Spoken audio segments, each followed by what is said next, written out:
that has been made scandalous through their selective coverage of Palestine, through their editing of the Trump documentary, but yet still refuses to cover a country which we have strong historical ties to. Nigeria is a reflection of what will happen when we import Islamic fundamentalism into our country. On a micro level, we already see sectarian violence on the streets of Britain, but on a large scale in Nigeria, what we'll see is on an industrial scale a religious persecution of the Christian faith. Now, the positive look on the Christian church is that, like Christ promises, his church will be persecuted. Christ himself was persecuted, so his kingdom will be also. So the Christian church, in witness to persecution, will encourage more people to pick up the cross, because the cross is the faculty by which we are all saved. So by bearing witness, by covering the persecution of the Nigerian Christians, not only are we ensuring the preservation of the martyrs of the Holy Orthodox churches, but also doing justice to the families which are butchered on their masses. Imagine the people who attend church here today, attending and witnessing the liturgy in many of the urban churches which are constituented here in the UK. Randomly had a jihadist thug come through the gates of the church and butcher them for simply confessing the Christian faith. We're a country which promotes the free market of ideas. However, when that very right is trampled upon by a country which we have deep ingrained relations with, we do absolutely nothing. I'm rising today to seek an emergency debate on the genocide being carried out against Nigerian Christians, Mr. Speaker.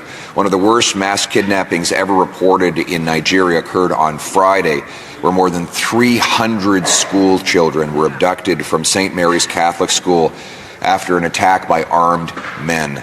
Since Boko Haram launched its insurgency in 2009, the impact on Christian communities has been devastating. Millions have been driven from their homes. Hundreds have lost their lives in targeted violence. Entire villages have been wiped out, families torn apart, children forced to abandon their faith, and communities left in ruin. Terrorist groups like Boko Haram, Fulani militias, the ISWAP continue to carry out these brutal attacks with alarming precision. Dear friends of the free world, I want to protest against the treatment of Nnamdi Kanu, the hero of Biafra, the Mandela of Nigeria, and the Rugova of West Africa, a peaceful man, a trusted man, a credible personality of global standing, and he is treated so shamelessly in the kangaroo courts of Nigeria this morning. It's an absolute disgrace, and the free world asks and calls. Therefore, the Secretary of State, Marco Rubio, and Kaja Kallas, the Foreign Minister of the European Union, to punish Nigeria and to make very clear no more support for Nigeria if Nnamdi Kanu is not freed and liberated immediately, and this kind of mock political Stalin's kind of prosecution which the Nigerians have copied from the Soviet Union and Yugoslavia is an absolute disgrace and must be ended, and he must be free. Free Nnamdi! Free Nnamdi! Free Nnamdi! Here from Vienna we shout that loud and clear, and I hope the world is listening, hearing, and saying to Nigerian authorities in their brutal authoritarian style that this must stop. Liberate Nnamdi, free him, he must be free. Thanks a lot, all the best. Comments coming from some political analysts and security commentators. They believe that Nigeria must show that the rule of law is strong even in emotional cases. These mixed reactions are what make this issue so complicated. But the reality is that every time a foreign figure comments on the matter, the discussion changes direction. It brings a new attention, new pressure, and new expectations. People begin to ask whether international voices might push the Nigerian government into a different path. And this is why the statement from Gunter Fellingeryan is everywhere. Whether people agree with him or not, his comment has fueled the conversation again. Please don't forget to like this video and subscribe as we go deeper in. Whosoever to pardon Nnamdi Kanu. Why? Tinubu is not a human being. And we the Igbos, as far as I'm concerned, we are not begging anybody. Kanu is not begging anybody, and we are not going to beg anybody. I'm telling you that the political solution is over. We don't need political solution. Biafra must come. Tinubu should go with Nnamdi Kanu. Wherever Nnamdi Kanu is now, they should keep him there until he go to his grave, because they expect him to die. After killing his father and his mother, it doesn't touch their mind. Kanu is not begging anybody. I'm telling you the fact. The lawyers should battle for appeal. And I'm telling you that Kanu is coming out legally. He was wrongly jailed yesterday by a man that actually read a script written by Asorok in the court.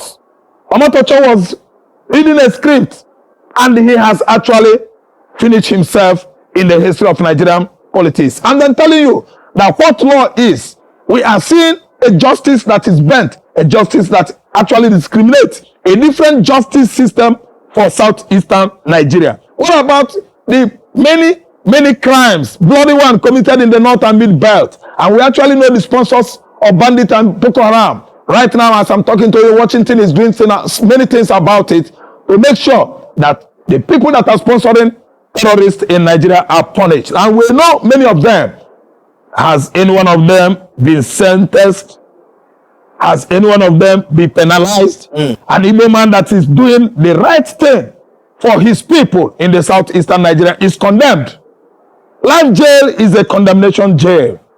It is actually a capital punishment. And I'm telling you that the side effect in the Southeastern Nigeria will choke Nigeria, because we are not taking it light anymore. A life sentence on Nnamdi Kanu is a life sentence on the entire Igbo nations. We are the ones sentenced to life jail here, not Nnamdi Kanu. So time has come for everybody to just be very, very careful, and especially Yoruba should take their serious time. They have pushed the Igbos many times on the wall, and this time around we have actually waken up. Just the recent sentencing of Al-Qaeda leader apprehended in Kwara State, only 20 years tenure was given to him. Someone that has been working with ISWAP, killing even Boko Haram members and all his terrorist rivalries in the bush, was only given very, very small jail tenure.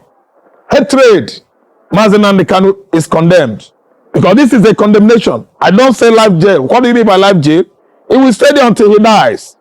Courtesy Yoruba against his Igbo neighbors. If you go to East now, East has turned to a ghost town, because they are very, very shocked, very, very unbearable, and they are well preparing for Tinubu, because Concord May 2027, nobody there will cast their vote. No, he's going to use some political Igbo politicians, Igbo mechanism, political mechanism to make sure that he rig election there. But I'm telling you that it's not going to play out.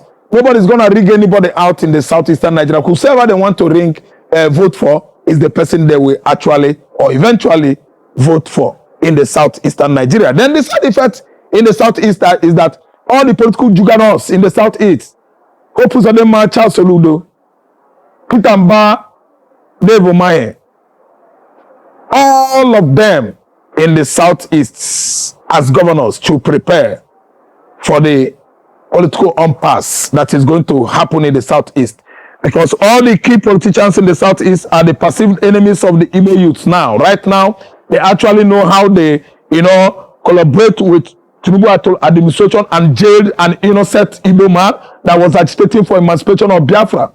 By the way, self-realization, self-determination, agitation for emergence of any nationality in anywhere in the world is never against the law. This is the first time I'm seeing this type of thing happening in the history of the world.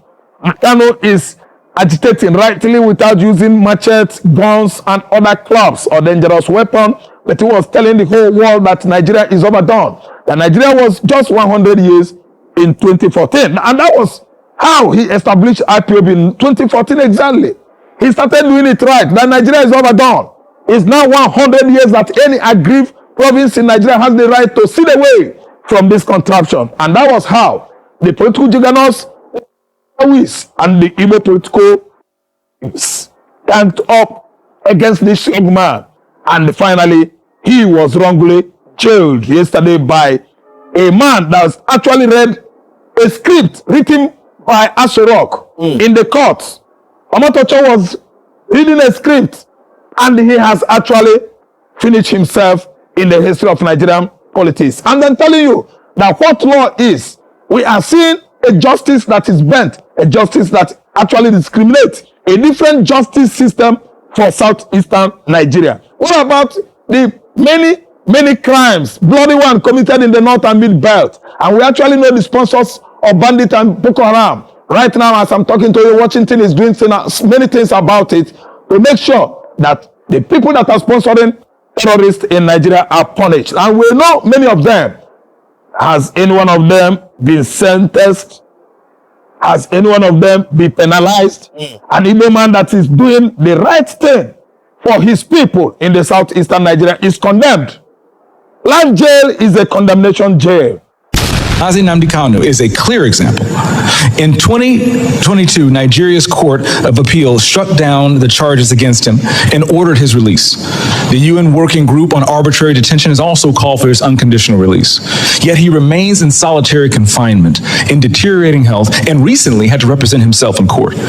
Nigeria has signaled that the law is optional and targeting Christians is fair game. Just hours ago this morning, despite the pleas and cries of the Nigerian people and many Nigerian lawmakers, Nnamdi Kanu was convicted on all charges. For fiscal year 2025, the U.S. has requested nearly $8 billion for sub-Saharan Africa. But when Americans see political prisoners, judicial defiance, and the slaughter of Christians, they understandably ask as they meet their own struggles, why should our tax dollars support governments that refuse to protect their own people? Is our aid aiding a genocide? Nigeria is a nation of tremendous potential, but that potential is being choked out by violent persecution of its Christian population. No country can build a stable future where churches are burned, believers are killed, and communities live in fear.